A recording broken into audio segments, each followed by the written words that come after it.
Hi, and welcome to The Social Angle, a podcast that helps promo pros gain an edge in the social media realm. I'm digital content director Vinny Driscoll, and on this episode, I am joined by a panel of rock stars for an in-depth roundtable discussion about the state of social media in the promo industry. What do we do well? What can be improved? And what does the future hold? We'll be talking about all of that and more. Welcome, everyone, and thank you so much for being here. Thanks. Excited to be Hello, here. All hello. right.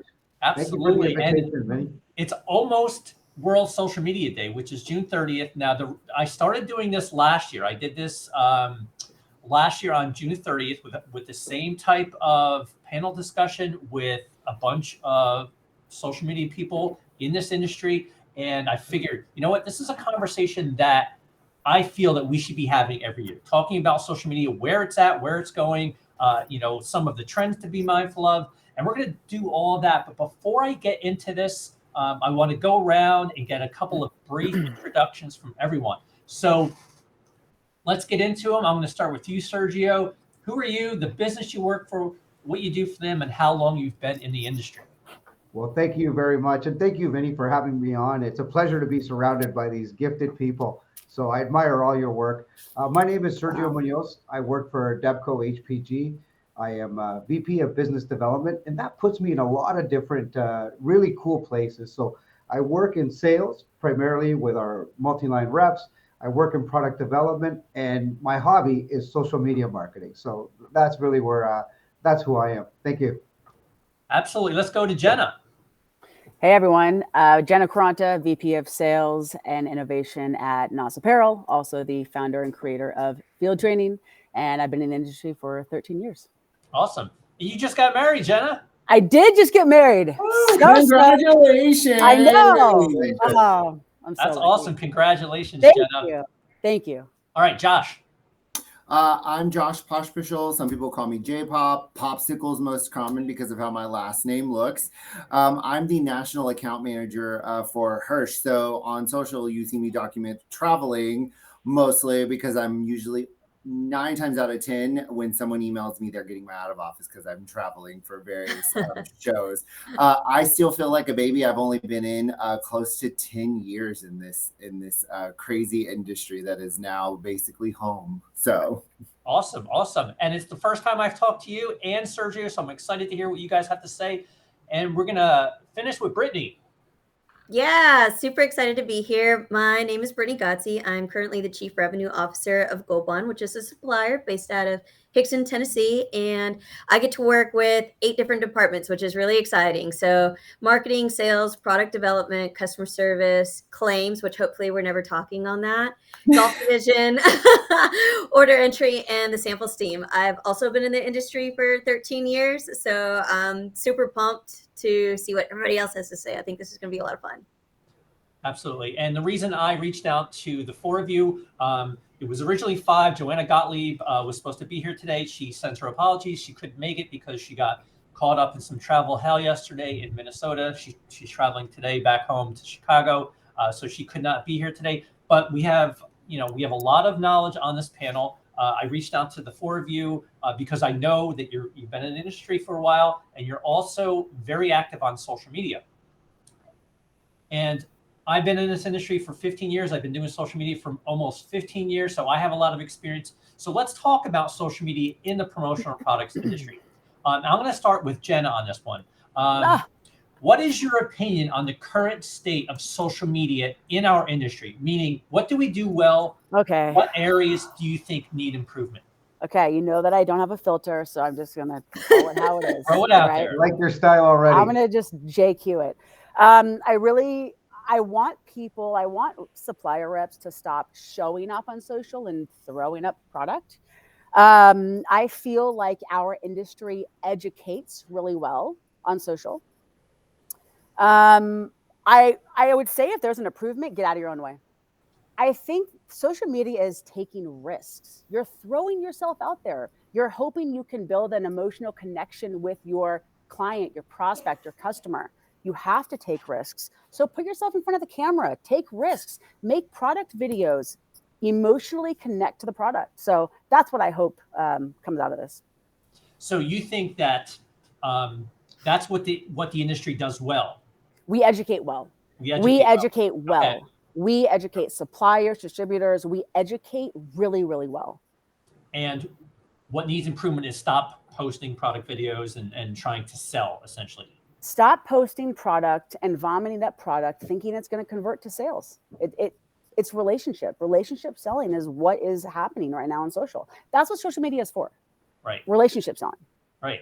Social is social, like conversations. And No one's getting excited if you post a mug. I'm sorry. I'm not excited when you post a backpack. What problem are you solving for me? Get behind the camera. Tell me the problem this is going to solve. Yeah, I agree and I disagree to an extent. We've actually had this discussion, JQ, thanks to thanks to another For sure. conversation we've had. Because mine is a mix of both. Like I love to post about my travels and the crazy things that are going on, Pink Wednesdays and so forth.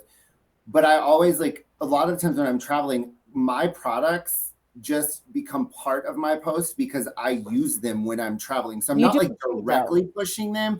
And I don't want, I've had other conversations with people where I'm like, don't just there has to be a person associated with the way that Brittany does, the way that product exactly, or a flyer or sharing another post. Do your own thing. But JQ's right. I've had so many conversations about people being scared to get in front of the camera. And I get that maybe you don't want to, but someone on your team could potentially have the urge to do something like that and could give them a whole other avenue. And then they could jump in and love what they're doing even more. 100%. So if it's not you, find someone on your team that has the ability to do that if you are that much, because there are people that are super introverted that is just not for them and it gives them massive anxiety. Can you tell that I want to scream? Last thing I want to say is sales is about solving problems. That's how you scale a business, you scale a relationship. Use social media to display how your product can solve problems. That's what I'm hoping for. I want more of that. Stop posting tumblers. I love that Josh took what you said, Jenna, into a different direction. Yeah. Because I love what Josh said, because Brittany does this a lot on her social media, is showcase yourself using the products. The products are secondary. Mm-hmm. And if you can do that and you can get in front of the camera, like all of you seem to have no problems doing, that's a win. But to Josh's point, if you don't want to be in front of the camera, there's always going to be somebody. And I'm not going to say, I shouldn't say always. I think of the smaller businesses, the mom and pop shops, there may not be somebody who wants to get in front of the camera. But social media doesn't necessarily have to involve you being in front of the camera. Correct. It could be something else. Now, Josh, we talked about the things that you like to see. What are things that you see this industry do that is kind of holding us back on social media? I think I agree with JQ. It's a lot of your flyer postings. People don't want to see that. That doesn't do anything. You can even go into your Facebook groups. We know there's mass amounts of those. Too many. For promo, and see it's a lot of just flyer posts, and they're not engaging with people. They're wishing and hoping that it converts into sales. And yeah, maybe some of those will, but I'll comment on stuff in those groups, but I don't go in there and actually post anything in there. It's just commenting on them. So I do think that we need to back away from doing that and make it a more personal experience, not even just on the supplier side. I think it falls on that distributor side too. Like if they're going to talk to their end buyers, they also can't just post a flyer after flyer, because that's not going to work for them either. They have to build their own brand, so to speak, which I think is what we've all done really well and what we're recognized for is it's not just it's us. Like we're building all of these relationships, and the distributors also have to do that with their customers outside of just calling them and emailing them. It's still so social media based. And I think people are terrified of social media, and it makes them uncomfortable. Sometimes when I'm posting or doing like a TikTok video, it makes me super uncomfortable, but I'm that weirdo that likes to be pushed out of their comfort zone, and I'll just do it. I agree. Now, Brittany, I want to hear from you on this one. Yeah, I definitely don't want to beat a dead horse. I think our industry does do a good job of what I would consider recirculating content, right? So resharing and distributing some of the ready-made stuff that different people put some effort into. In terms of areas of improvement, I think as a whole, and I might be looking at it from a different perspective, as on the operation side, I think as a whole, our industry is just yet to really harness social media as a medium to generate revenue. Almost similar to what JQ said, but in a different capacity, right? I think a lot of us tend to focus on when we're doing a good job, we're sharing our story, who we are, meet the team, things like that, which is awesome. Don't get me wrong, super cool for us to tap into some of those human elements. But in terms of making it an actual revenue channel, I think our industry has an opportunity to really grow and develop exceptionally there. And that's just not our traditional forte, right? So I'm sure there's a lot of hesitation in terms of where do I even start to do something like that. But I think for anybody that's listening in, I look at it as, hey, if you're going to learn some things from this conversation that we're about to have, figure out how to leverage social media as a lead conversion pipeline, potentially. That could be a really great place to start, and then build up your conversion or your quotation options from there to make social media matter more to your business, as opposed to you feeling like it's a place that I have to show up and do a little sham wow or go 50% off, right? Like, Right. like you said, nobody wants to see that. And Right. everybody on this wants to know, how do I make money off of it? Yes. Well, I'm going to piggyback on what you said. The other area of improvement is even myself. Start using Instagram's free business tools. They're giving us tools to use in our stories, on our reels. You receive analytics and data. Start using that. So there's another area of Right. improvement. I just in the last 60 days, I've really started watching what's happening, and it's Tracking your incredible. insights. Yeah. Yep. So Yeah. back to what you said, Brittany, about it being a revenue generator. And I think that that's a challenge for a lot of people, not only in this industry, but most industries, where they look at social media and they try to connect the dots between what I'm doing on social media and how does it relate to my bottom line. Mm-hmm. That's a challenge. That's going to be a Agreed. challenge for people for a while, until they really kind of figure out the ways to make it part of their marketing funnel, so to speak. So to me, I think Agreed. that's a challenge. But being on social media, I think, has its advantage in ways it can drive brand awareness. It can help people remember who you are. And also, there's been a shift in this industry, and all four of you, I've noticed that you're using your personal brands to drive awareness for the brands that you're working for, which I think is really important, because, as we mentioned earlier, social media is a social platform. You want to talk with people. You don't want to talk with a logo. And I've noticed a lot of people taking, like, Brittany, you're Brittany at Gold Bond, right? And you're on your social channels. Like, you represent you and your brands, and you probably get a lot more interest in what you do through that channel than you do through the corporate account. And that, to me, I think, is a transition that this industry is starting to see, where people, influencers, so to speak, the five of us here are quote unquote influencers, and we're pushing our brands, the companies that we work for, so that there's a brand awareness to the actual corporate identity. Now, Sergio, I want to hear from you on this one. What does this industry do well? What doesn't it do well? I'm going to be the devil's advocate here, because Okay. I've been using it for product. Now, what it doesn't do well is, I think social media in the promo industry is at its infancy. And I think it's the Wild West right now. We're all trying to figure out how to navigate these networks and how to get that message across. In Canada, during the pandemic, we were extremely locked down, and hybrid work still continues to ravage our country. Like, I will book a trip from Toronto to Vancouver. That's 4,000 kilometers away, or I forget how many miles that is, but I'll walk into a meeting that has 15 salespeople, but only 5 are in the office because the other 10 are working from home. Like, I get that right across the country. So for me, I've weaponized social media to help me promote my products. So my work becomes a net for our multi-line reps, because people, when someone follows you on TikTok, LinkedIn, or Facebook, they're giving you permission to market to them. That's basically permission marketing. And you're going to do it where they're most comfortable. Every time they're in a lineup at the bank or waiting for something, most people are doing this, right? You're scrolling through your phone. So when I visit accounts, everybody knows what I'm going to present already. They're just dying to see it. Oh, I saw that in your video. Let me feel it. Let me hold it. So I think that the industry is still trying to figure out how to best use multimedia. Social media. I use it a lot for product. I use it. I have 3 different segments that I work in. I've got the Marketing Minute, which is where I highlight products. I've got Real World Case Study, where somebody will call me and say, that product, here's how it was used. So I'll take that to social media.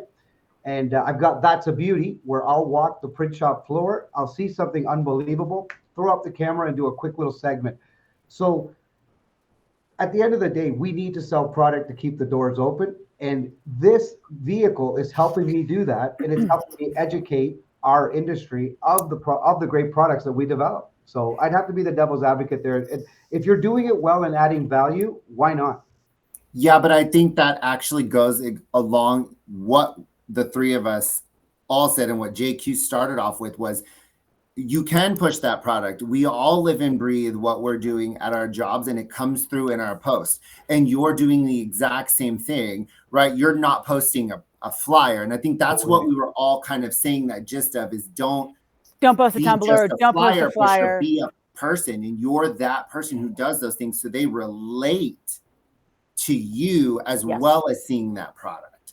Absolutely. So it does go hand in hand. I think that's what we were all saying was I agree. getting away from flyer push. And I want to add this, being at NOS Apparel, my team had to rely on the relationships selling method to scale a startup in this billion-dollar industry. So we relied on relationships. So that's why we leaned on social media so hard, because we built relationships. And what Christine did with social media, she built and engaged, and we built relationships. And we knew we needed to do that. So we pulled away from really pushing a ton of product. We chose to build relationships. So, yeah.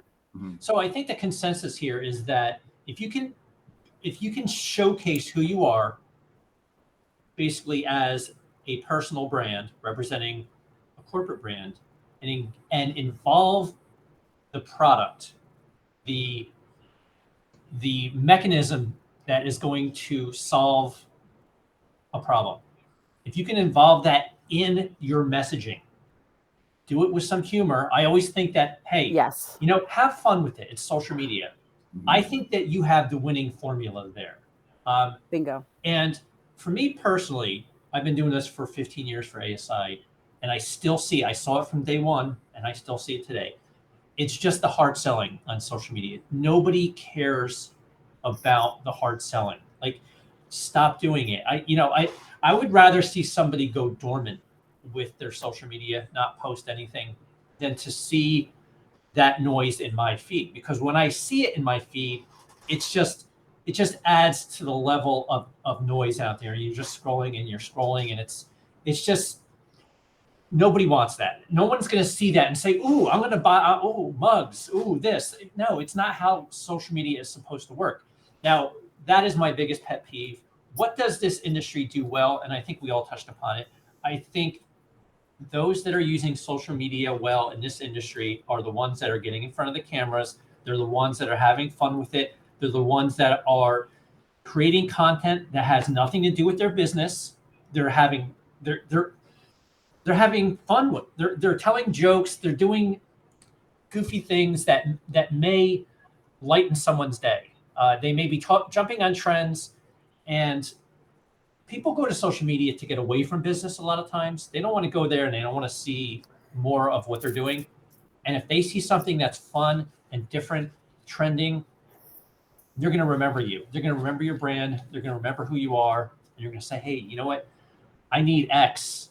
I'm going to reach out to Josh, or I'm going to reach out to Sergio or Jenna or Brittany. And that, I think, is the value that social media brings.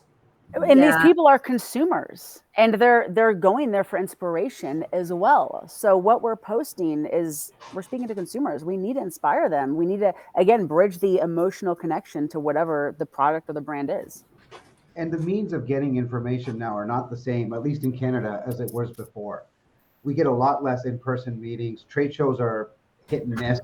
So finding a different medium to get your message, it's really putting your message on the right channel, right? Where people are listening. I think it also builds trust as well. And one of the best quotes I've heard about social selling is when you're social selling, your name comes up in conversations that you're not even in because people know you and they trust you. So it does build that rapport with customers. And, I may meet somebody a year later, but they know all about me. They know my daughter's graduation. They know went to holidays. They know that I fell in the water, whatever it may be.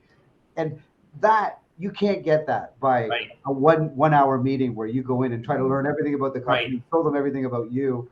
You get that through social media. So essentially what you're saying is social media turns a potential cold call into a warm call. People already know who you are. They know that, you've been doing, you work for X and you've been doing social media. And that I think is very important. Also, you can kind of reverse engineer social media in a way that you can sort of I want to not say spy, but you can do research on potential prospects, find out more about them, because a lot of social media users keep their profiles open. You can find out a lot about people through social media. And that way, when they reach out to you, either through a call or a DM, it's more of a warm conversation because they already know a lot about you and potentially, hopefully, they know some about you. Now, I want to talk about the future because this is kind of the gist of this conversation. We talked about some of these same questions last year, but I want to talk to you about what social media's role in this industry might be in a year and in 5 years. I'm going to start with Josh on this one. I think it's only going to grow. I think Sergio kind of hit it on the head that we're in like the infancy, maybe toddler stage of this, where it's just kind of going bananas at the moment. And it's only going to continue to grow as we're getting more platforms that come into the mix. I don't think that, TikTok is the newest one that we're all dealing with and navigating that and figuring out what is actually working, because we've seen it work with like movies and music and bringing old songs back to being popular with these weird dance trends and figuring it all out. So really the sky is the limit with social media of where it could be in a year. And then in 5 years, it's going to be vastly different. For all we know, at some point, there may be like a revolt and social media may just absolutely go away. Or, you've got AI stuff coming into play with everything nowadays. So you just never know. Things could be a lot more curated versus being as raw as they are now, which scares me because I like to post everything like just kind of on a spur of the moment. I can't think twice about it, or then I'm going to overthink it. I like to just go with the flow. So it scares me that too, like you dealing with AI. Am I really dealing with this person? They're posting these pictures, but is AI actually writing the post for them? Right.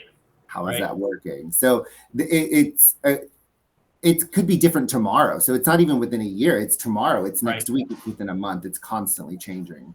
I like that answer because, I think that with AI, and we're going to talk about that in a few minutes, it's really kind of a game changer. So we don't know where social media is going to fit in anywhere in the future. Like, how is it going to fit in with the business? How is it going to fit in with our personal use of social media?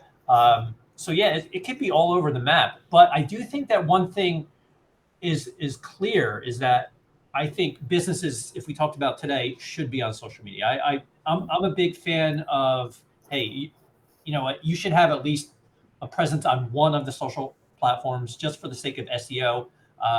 And that would be Facebook, only because Facebook comes up so highly in search engines. So if somebody Googles your business, chances are they're going to find you through Facebook. And a lot of times people won't even consider your business if you don't have a Facebook presence or a social media presence. And a lot of the research done by millennial buyers and Gen Z buyers are done through social media. So yeah, I mean, there's a lot to take in there. Now, Brittany, I want to hear what you have to say on this one.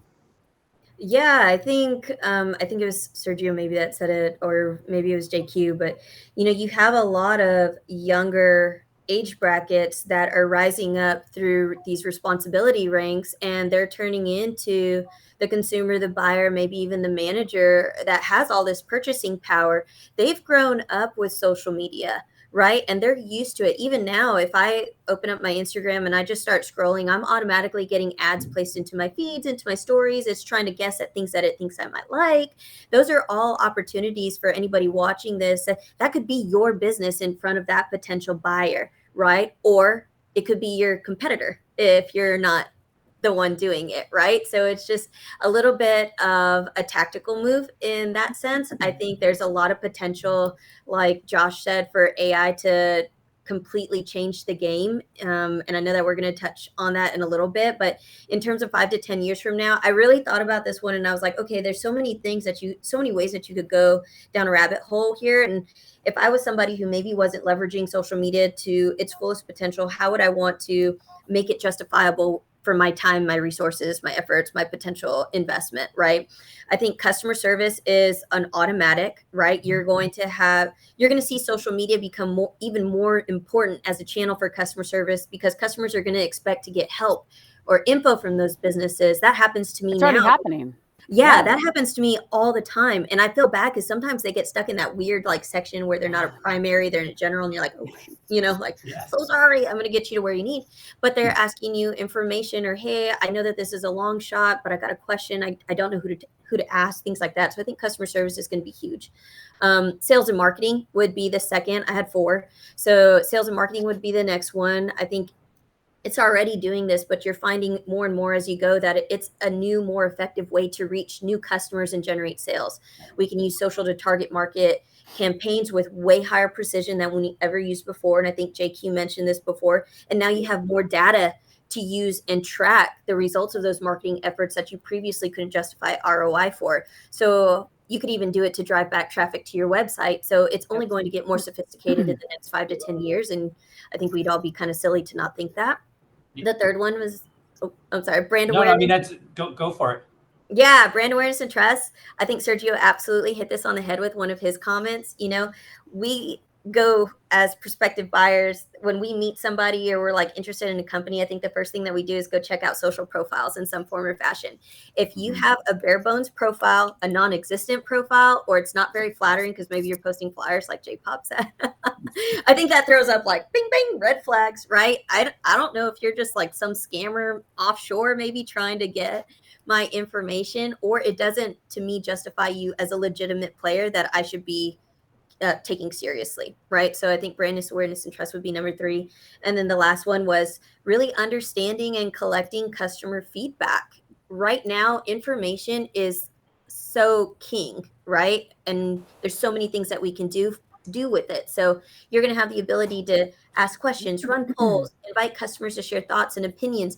This would be really tough if you were purely relying on those face-to-face interactions. It would take you a crazy amount of time to get a decent amount of data, much less unfiltered and good data, right, that you can use and orchestrate things from. So I think you can do it through e-blasts and surveys today, but you're doing that based off of whatever's in your database, where social media gives you flexibility and reach to people that aren't in your database, potentially without having to buy any marketing lists. There's just untapped potential there for you to expand your client portfolio and, learn some things about maybe where your business can shift if it needs to pivot for whatever reason, or if you're missing out on an opportunity.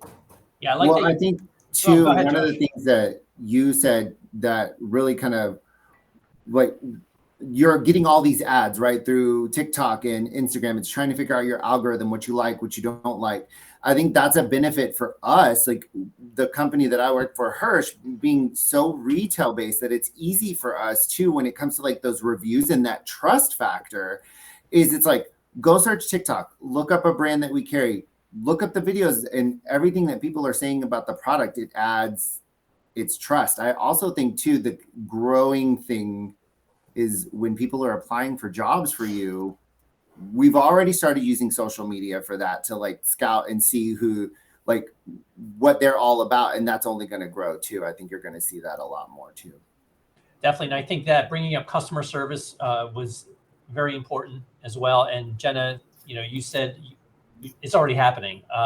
If you don't have if you have a presence on social media and you're not actively engaging direct messages, that's not good, because younger generations, younger buyers are not picking up the phone to call customer service. They're going to social media, and that's not going to change. The longer we go, the more the younger the buyers get, and the more they're going to be using social media. Yeah. So, I mean, And I it's think frustrating when you can't find the answer right away. Right, You're like, right. forget it. I'm going to move on. Right, Right. I think that absolutely. microwave society effect is going to come into play, and your social channels are going to help you compensate for that. Yeah, and you cannot in 2023 set up all these platforms and not put into place some sort of strategy to deal with the conversations, the direct messages. You must have some sort of plan in place where you're going to check at least once a day, every couple hours, your direct messages, because these are potential customers or your customers. They have a complaint, a question, and you have a social media presence and you're not answering it. It's not good. You have to have somebody on the front lines. So Sergio, I want to hear from you on this one. Thank you. Thank you very much. I think that social media will definitely grow. I think that it will get way more sophisticated because it's already getting easier. Like if you've played with Instagram and Facebook, those are pretty good networks. Once you get on TikTok, they have the most user-friendly tools to make you look like an instant expert. So when I first started in social media, I had to do a lot of editing, learn how to edit, post things, picture in picture, transitions, creating little films. Now in TikTok, you can point it to 7 pictures in a video and it will create something for you that you can go later and fine tune, add some transitions and add some wow power. So because it's getting easier, it will get more adopted. Now, if you're in sales, it's critical that you actually have a digital profile because you need to extend your reach. If you're in sales, you need to talk to as many people as possible. Now, if I go into a meeting and let's say I'm supposed to meet with 10 salespeople, but only 3 are working in-house and the other 7 are working from home, if I don't do social media, that means I need to have 1 meeting to cover those 3 people and then another 7 meetings to hit the whole sales team. So why not do one-to-many, where I can do 1 video, describe every great feature about this bottle, share it with the world, and now whoever visited my meeting, whoever attended my meeting, got the real live. Everybody else can just see my feed and learn. So I think that it's going to get more sophisticated because it's getting easier, and salespeople are going to realize I don't want to drive double the amount, make double the amount of calls, and try to reach as many people. Because physically there's not that many hours in the day, but if you have a good personal brand and you're putting your message on the right channel, it's going to be doing a lot of that work for you. And I think it's necessary because our industry now is separate. It's very, very separated. Before, like I always say, you could walk into an office, bang out a full sales team meeting. Now you can't do that anymore. So you need to have a longer reach. You need to have a digital reach.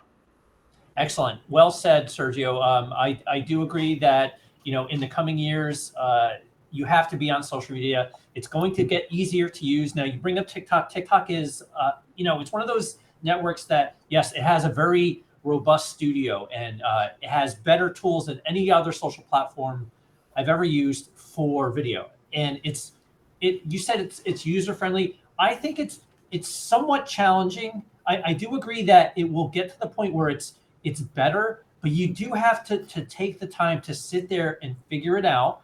And I know a lot of people in this industry don't have the time to sit there and play with the tools. It can be challenging from the perspective of time. But if you take the time to learn those tools, you're going to see that, yes, you don't need a studio. You don't need a team of videographers to create pretty cool content in TikTok. And we're going to talk about platforms in a minute, but TikTok is great because you can share the content on other networks very seamlessly. And to me, I think that's what the game changer is about TikTok. I never used TikTok, but I saw all the videos from people in this industry sharing them on other networks, which got me interested.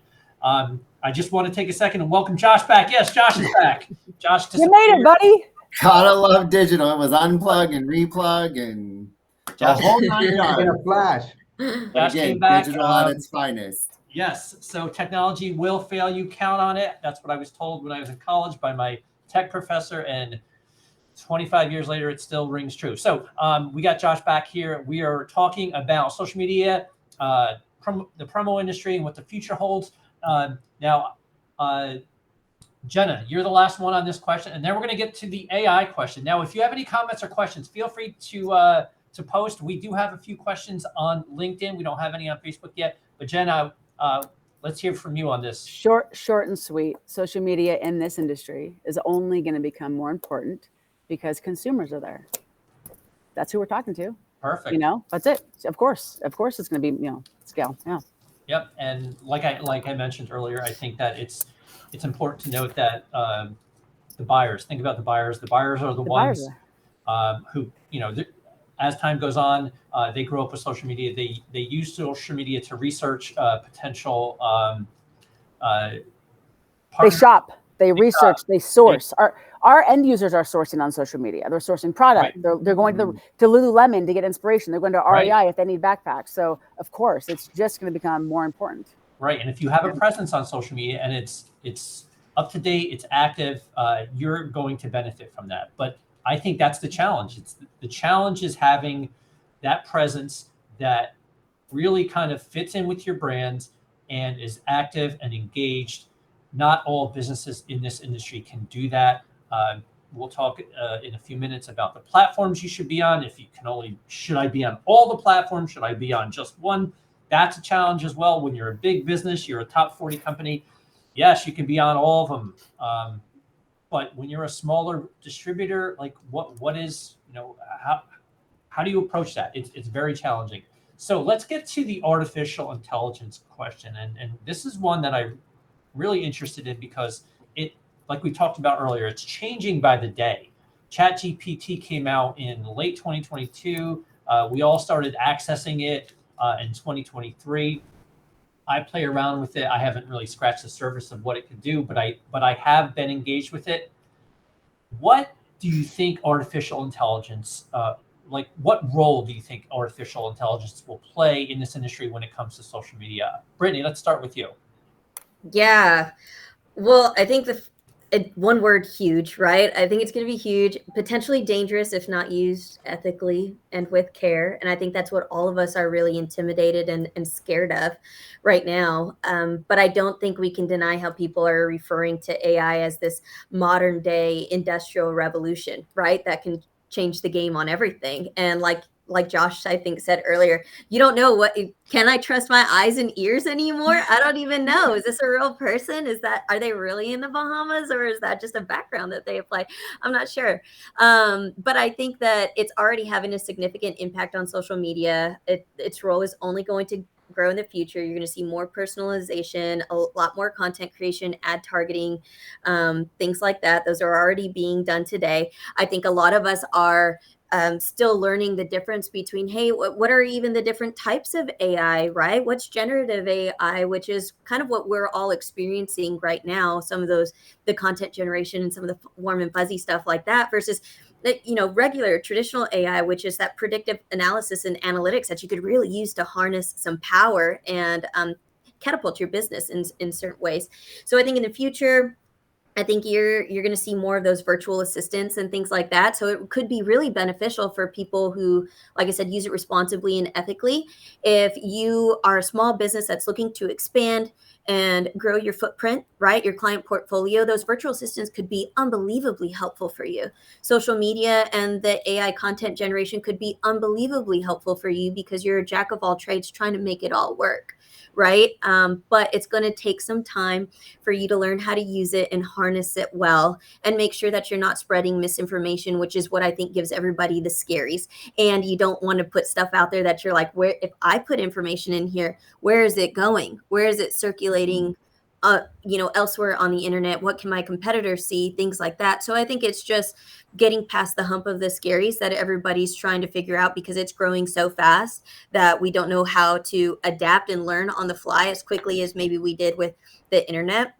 I was doing this seminar maybe like 2 weeks ago, and I tried to fact check this, and I couldn't even fact check it because it came up with like 15 freaking different answers, right? But it was something like the internet took 4 years to gain, I think it was 100 million users, and it took AI 2 months to gain 100 million users. That's terrifying, you know, because not everybody is tech savvy. That's how we started out this conversation. So what are you actually using it for? Right.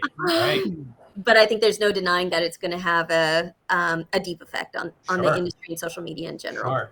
Yeah, I Sergio. think so. I mean, you could, you can relate it back to even like you said, the internet. And then when, you know, people were using USB drives and then the cloud came into play, people were kind of slow to adopt the cloud because they were scared of it. Is it going to get hacked? And now there's so many of us on the cloud these days. I mean, I don't have hardly any storage taken on my phone because everything uploads to the cloud. Right. But it is scary to think about the endless possibilities that can happen with AI at play. Yeah, there's a lot of unknown for sure. Sergio. I love it. I absolutely love it. I think there's a lot of room for it. And the reason I love it is it levels the playing field. You can be a small business and look like a monster. Like in the past, I would come up with a creative thing and maybe have to work with somebody to come up with some copy. I have a copywriter on staff right now that works for free, and his name is ChatGPT. So, I love the fact that it levels the playing field. You don't need, like, if you look at, I don't know if you guys have used DALL-E 2, which is generative graphics. Images. Yep. Yeah, you can just talk to it and say, I need a tumbler that's purple with a pink imprint, and it will make it for you. Yep. So you don't even need to use a mouse. You can dictate to DALL-E 2 what you want it to do. And if you want it to be in the Capasso painting style, it'll make it like that. If you want it to be modernistic, it'll make it like that. If you want it to be a cartoon, it'll make it like that. And if you want it to be an actual photograph, it will make you an artificial photograph.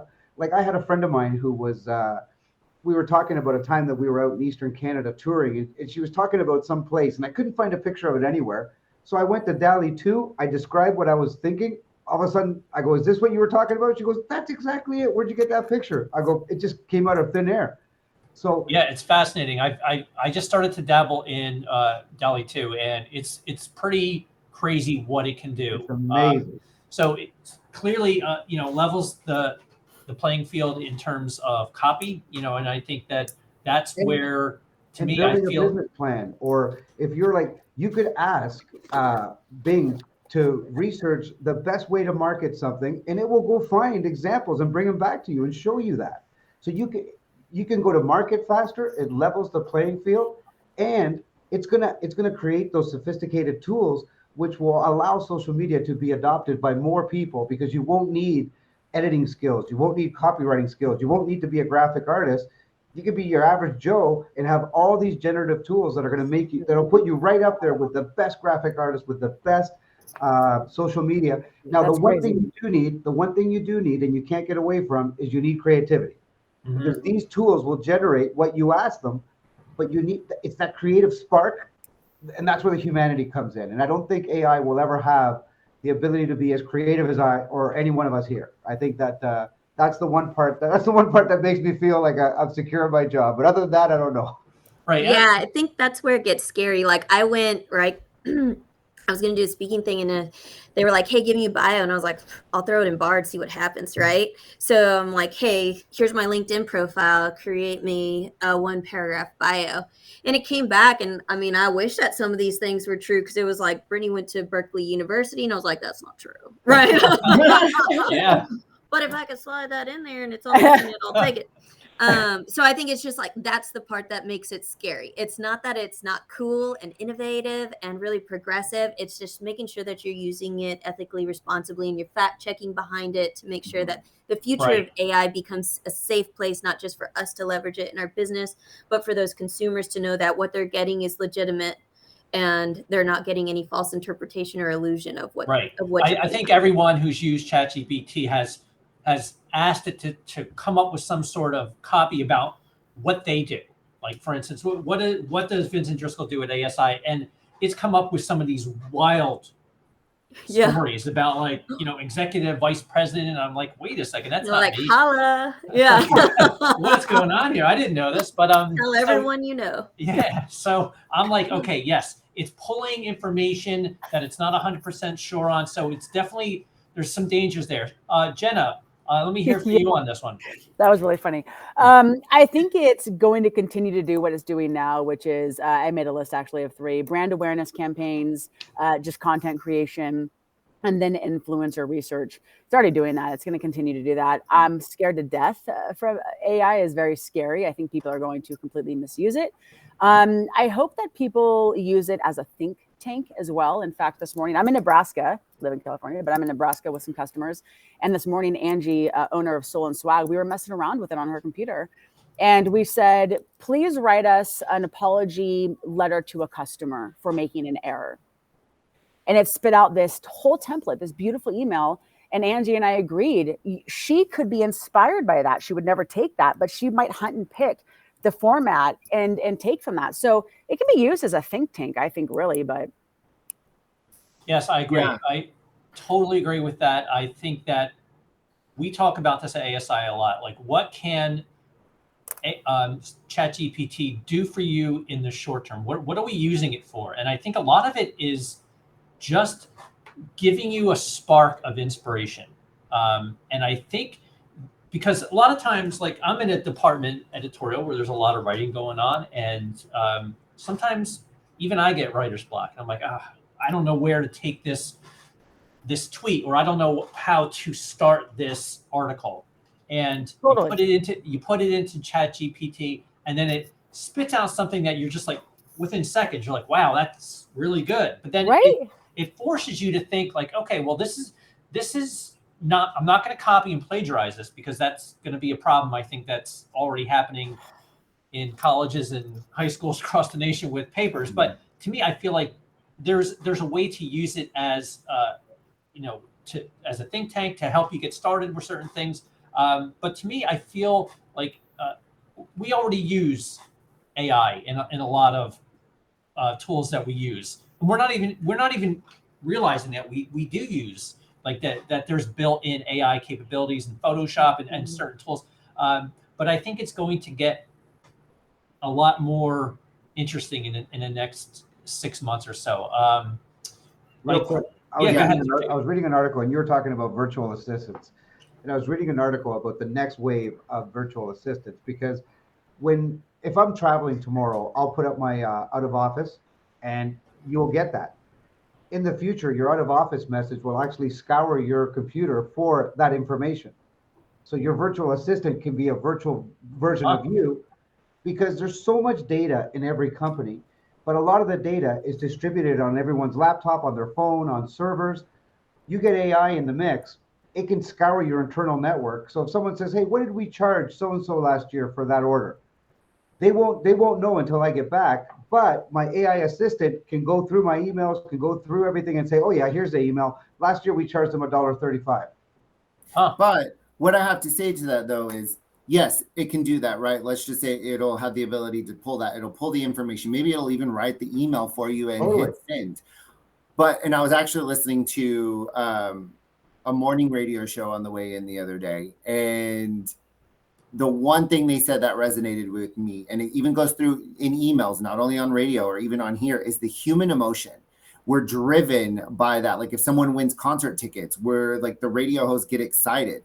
They played an AI version of someone giving away Taylor Swift tickets, and the AI was just flat. Like the delivery was there, but it was flat. And so the winner was super excited, and then you just get this flat tone from your AI. I think that's the one thing that can't get to, or maybe it will, who knows, is that automatic human emotion of how to react, to show compassion, to show excitement for someone, because that even comes through when I'm typing an email. Like if I'm helping someone with an order or there was an issue in it, we've solved it, and I'm super excited in the email because I want them to be excited too. I don't know that AI will fully be able to convey that message. But Josh, don't you think that AI can learn and figure out the way that you like almost mimic the tone? Like we had a session yesterday, and it was all about how to integrate tone into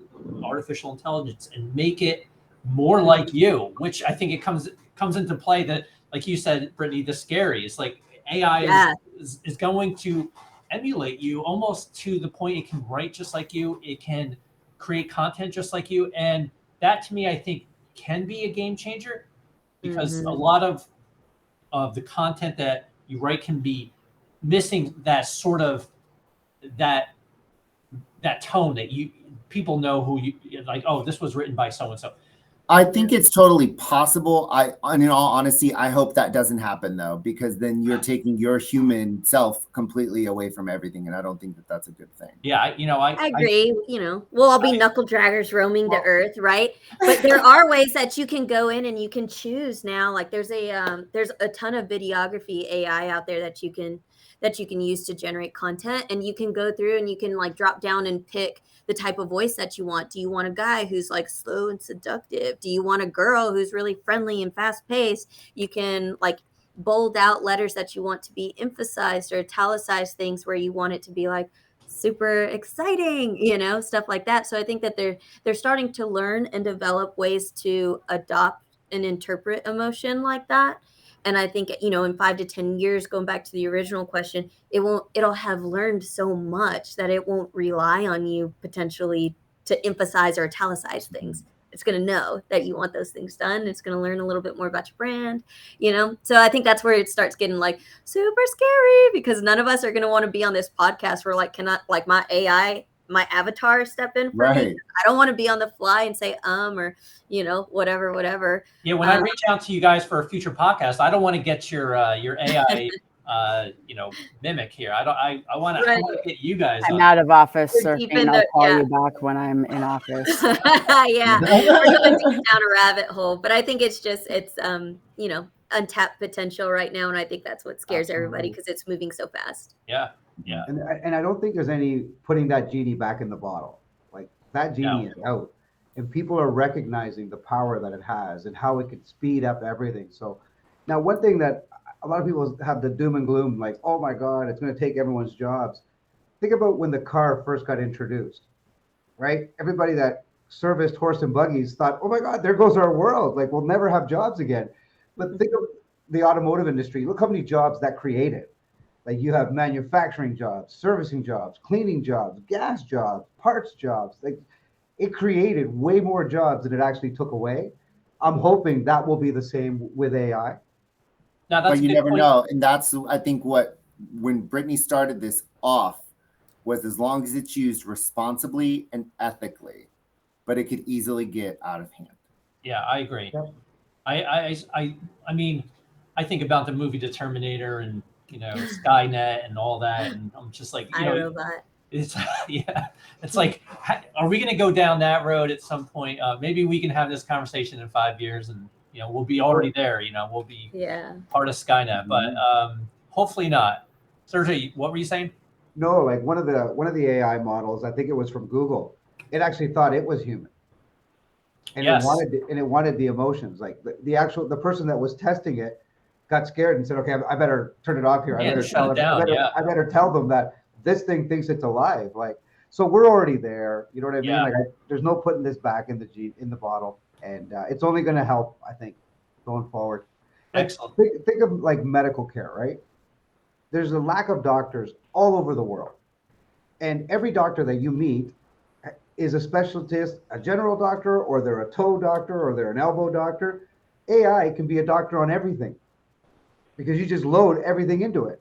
So it can help you with everything. And I think in the future, our first contact with medical help will be AI. And then you'll go on to a real human. Like this thing that's is a good point. That's a good really point. quickly. Like I think that's where AI can certainly assist in the medical field and be an assistant to, hey, almost like a pre-diagnosis to find out what the problem might be and then direct you to, who you might need to see. Hold on. One more thing, Vinny. Sure. I think what people find scary is that the Industrial Revolution really hit blue collar, where AI is hitting white collar. White collar jobs are at threat. Like think of lawyers. You could be a great lawyer, and you could specialize in one area. AI, you could feed it every case file ever done, and it could be the specialist in every aspect of law. So 100 years later, the blue collar workers are getting their revenge. They're getting their I like it. Okay. All right, we're running short on time. I have a few more questions.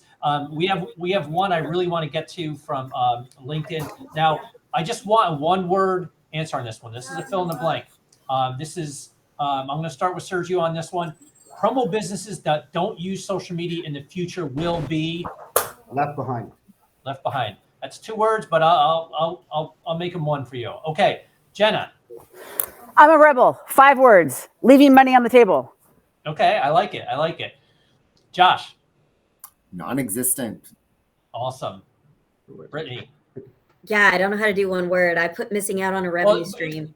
Do a bunch Kind of of like words. GK. Yeah. Be a That's rebel. We Girl, sell we- for a living. It's in our nature to not do a Money. one word answer. Sorry, it's not Exactly. gonna happen. As long as it's in elevator pitch 30 seconds. That's perfect. So what was that, Brittany? Missing out on a revenue stream. Okay. I agree. Yes, girl. I would say lost. They're lost. They're certainly going to be missing out because in the future, if you don't have a social media presence and you're not using it to your advantage, you're going to be missing out. All right. So I originally had this question. This is another fill in the blank. The social media platform with the most potential in the future is blank, but I'm going to go with that, and then I'm going to actually use this other question on LinkedIn to piggyback on this one. But first, the social media platform with the most potential in the future. Jenna, what do you think? IG, because IG will always, in my opinion, yes, girl, offer businesses and brands the best tools to scale your business and audience. Awesome. Okay, Josh. TikTok. I think we're really just hitting the surface with that one. There's so much potential. Just like what JQ said with Instagram, I think TikTok has that real potential. Brings music back from the dead. So and products. 100%. Out 100%. of vaults. Yep. Brittany. I think JQ and I are just like same brain. I put IG as well. I think TikTok is really cool. I think there's just a lot of government weirdness going on with it. So who knows what that will look like in the future. But IG has never had an issue. And they're always like, I buy stuff all the time, unfortunately, that I see off Instagram. There you go. So you are a consumer. Okay. 100%. Sergio. I honestly think Facebook will always be a staple because everybody's on there already, right? Like that was the first network, so everybody's got a profile on there. But I think TikTok will be the winner because it's the most sophisticated, it's the easiest to use. It is the Wild West right now on TikTok. I don't think TikTok knows what it can do or what it wants to be. You've got every age demographic throwing up stuff on TikTok. I think people will find their groove. I think the sophisticated tools will attract people who aren't graphically enabled or content enabled. It'll help you create content. And for me, I think it's TikTok. All right, so I'm the tiebreaker here. The guys went with TikTok. The ladies went with Instagram. I'm going to stick with the guys here. I think TikTok is. We'll see you at the top. But for me, it's been the network that has had the most impact on me in terms of when I sit down to look at TikTok, all of a sudden an hour is gone and I don't even know.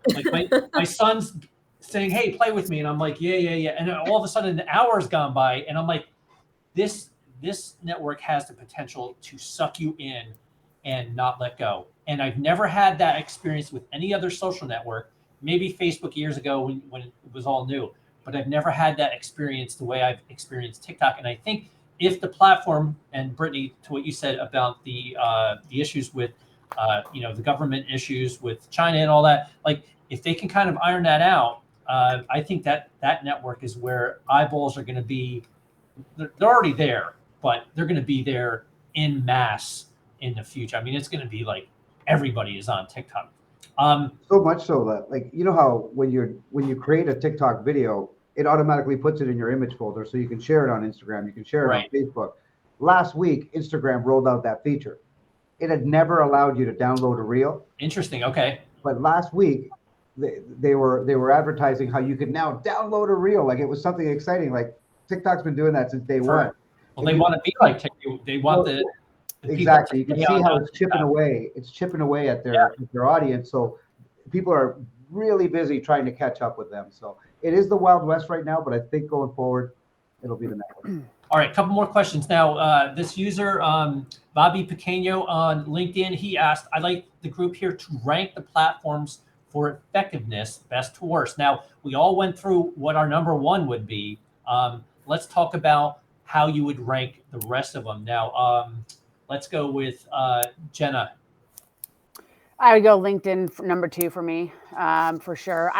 LinkedIn number 2 for me. Okay. But again, my method of sales is relationship and Okay. strengthening connections. So for me, it'd be LinkedIn and IG. That would be your, okay. So those would be your top 2 for sure. Okay. Brittany.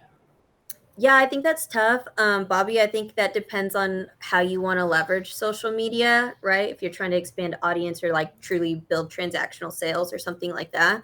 IG is definitely my number 1. I think it would be maybe a toss up between what your consumers audience is like. So Facebook might be a better place depending on your client portfolio, or LinkedIn, if you have a more sophisticated portfolio, that could be a great place for you to just engage, develop rapport, things like that. I think it's a great point because you have to know where your customer base is. And if you're on a certain platform that you think your customer base is on and you're doing a lot of work, but they're really not there, it's a waste. So I think it's important to know, okay, the right answer maybe should be like wherever my customers are, instead of, actually ranking the platforms. But to me, I feel like, all your customers are on Facebook. All your customers are on TikTok.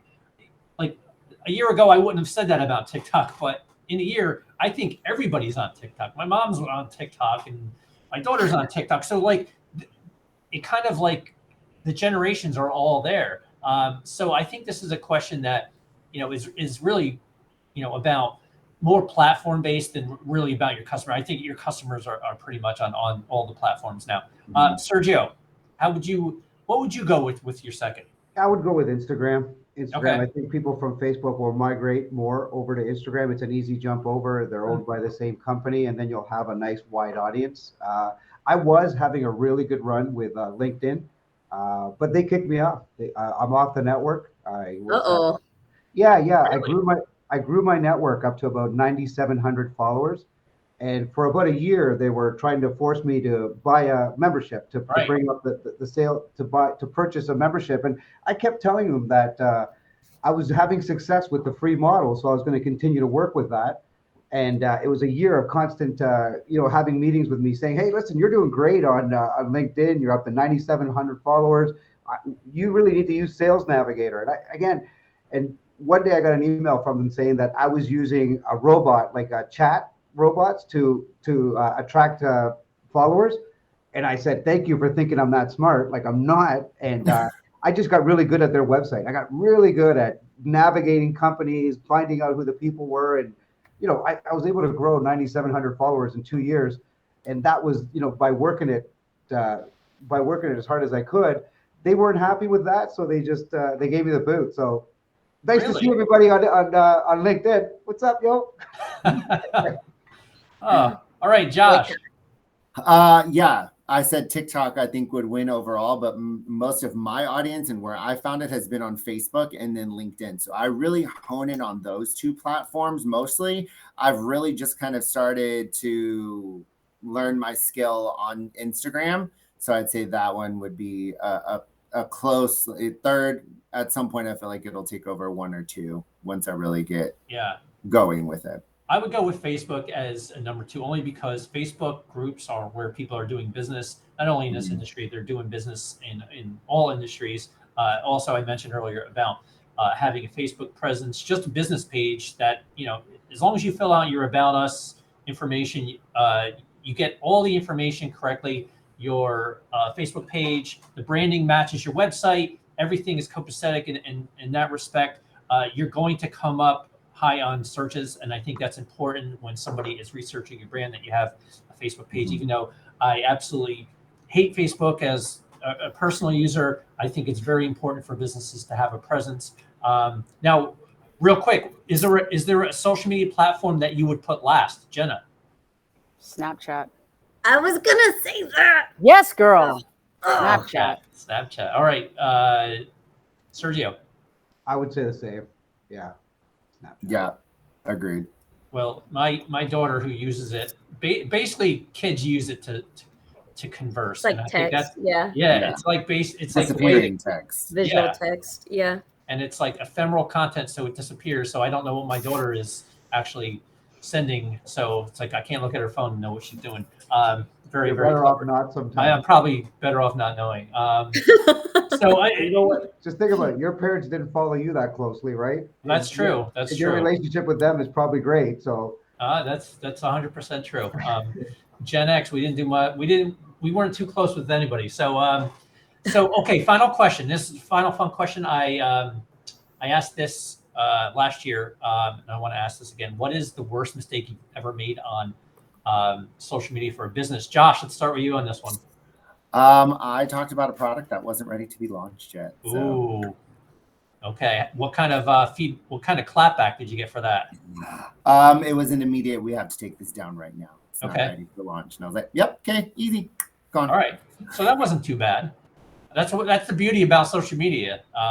You know, you post If it's something. gone before anybody sees it, it's done. It was never posted.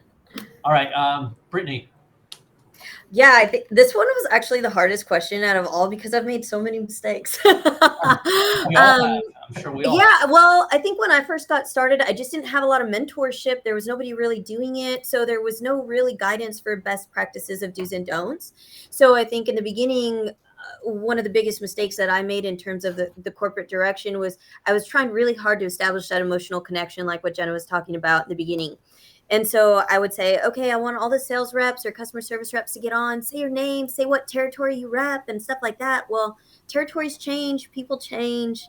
So it almost was to a detriment because it would be like, hey, I'm Brittany, I rep Texas. And then someone reaches out and it's like, actually, I'm in New York now, and they do establish that emotional connection. And then it feels like your organization is just turning over a lot. And so there's no consistency there. So we transitioned away to still include people, show faces, absolutely share the team, but maybe don't say I specifically do this for this particular state or person because your career path may evolve over time. You may graduate to a new responsibility, and then we can still reuse that content later on Awesome. without damaging credibility. Right. Yeah.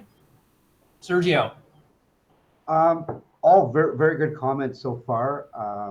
I think that for me, again, I'm stuck on this LinkedIn thing. I think that being too aggressive on LinkedIn and growing too quickly got me booted off the network. So that's something that I would tell everybody, don't use that network to try to grow real quickly and get really good at it because they want you to pay for it so you can grow. So that for me was it was a big blow. It was 2 years of hard work and of building a great network and a great platform. And to only have it taken away because I wouldn't get Sales Navigator, I think that was for me. If I could do it again, I definitely wouldn't be that good at it. Be as good as you can be. Yeah. All right, Jenna. I think back at Alpha Broder when I was there, the mistake I made was thinking that posting product would convert to sales, and it just didn't. I learned and started to explore when I went to the distributor side at DSG how to solve problems. So I started to post videos on, what this product would do and how I personally used it. I kicked the JQ at my work Instagram because I realized people actually wanted to follow me. People wanted to connect with me. So I moved everything over to my personal and, I think just posting product, thinking, wishing and hoping it's going to convert into something. Yeah. And just a flyer, flyer, flyer, Tumblr. No hard sells. No flyer. There's no value in flyers, right? No, I can't stand that. I hate the. Oh my gosh! It's you can't even copy it, save it to your computer, and upload it. You're resharing it. It's lazy. It's just lazy. So lazy. Now the one thing with social media, because most of us connect our personal profiles to our work profiles, you got to ride a really delicate line there because you can screw up really badly, really quickly, right? You can't be, out with the boys, third night in a row, and all of a sudden your customers are like, maybe not, maybe that's not the Sergio we know that we yeah, absolutely. You got to, and I know people who have created multiple personal profiles, one that represents their professional self and one that, obviously they lock down in terms of permissioning and security and only certain people, their family, friends can see. And hey, if that's the route a lot of people are going, then and it works for you, then do that. But certainly if somebody can kind of map you back to the business, make sure that personal profile is professional, and I think that's very important. Now for me, I've made a lot of mistakes. I've been doing this a long time. But I think one of the first mistakes I made was not knowing who my audience was and creating verbiage that just didn't resonate, like speaking more to the end user, the consumer, and not really, speaking to the audience that, the B2B audience I was supposed to be speaking to. Now that to me, I think was, something I learned a long time ago. But I've had instances where, I post something and maybe it wasn't the right verbiage. Maybe I've posted something with a typo, but you learn really quickly that, you want to make sure you edit your content, make sure you check it for grammar and spelling, because the entire message of a post can get completely dismissed if you have a typo, or like you want to get a message out there and there's a typo, and all of a sudden the comments are about that typo and it's completely lost. The message of the post was completely lost. So do yourself a favor, get Grammarly, get some type of editing software, and you won't have to run into those mistakes. We make the mistakes so you don't have to. I like it. Yeah. All right, so before we part, let's get some contact information in case people want to contact you. Jenna, let's start with you. Instagram is the best place to catch me. JennaQuaranta is my handle. Best place to catch me. Awesome. Brittany. Yeah, Instagram as well. Goldbond Gal Brittany, BRITNEY. Sergio. Instagram or Facebook, both under Sergio Munoz, and same with TikTok, Sergio Munoz. So Not No LinkedIn. Not No LinkedIn. No LinkedIn. No No LinkedIn. LinkedIn for I Sergio. Josh, might if you say find a sneaky- Snapchat, I'm all in. I might find a sneaky way to get back on. So if I'm on there, I'll friend you guys right away. We'll do a whole episode on that if you can get Yeah. back. Thanks, Sergio. Bring him back. Well, I can't say it now, Brittany, because you already called it out, but I Oh, was I'm really sorry. low key thinking about just saying that just because. No, I'm not. So yeah, Facebook, just Joshua Poshpishal.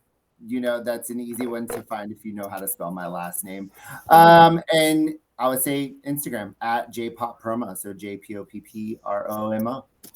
Awesome. Well, this has been a really great discussion. I apologize for going 15 minutes over. We wanted to do this in an hour, but when you have a great panel like this, it's hard to prevent that from happening. But again, guys, I want to thank you so much for taking some time today to really help educate our audience and open their eyes at the importance of social media and what it looks like going in the future. Awesome. Thank Thank you you. guys. Thanks All for right. having us. For having us. Take Not care, me. everyone. We'll see you next time on The Social Angle. Thank you so much, everybody. Yeah.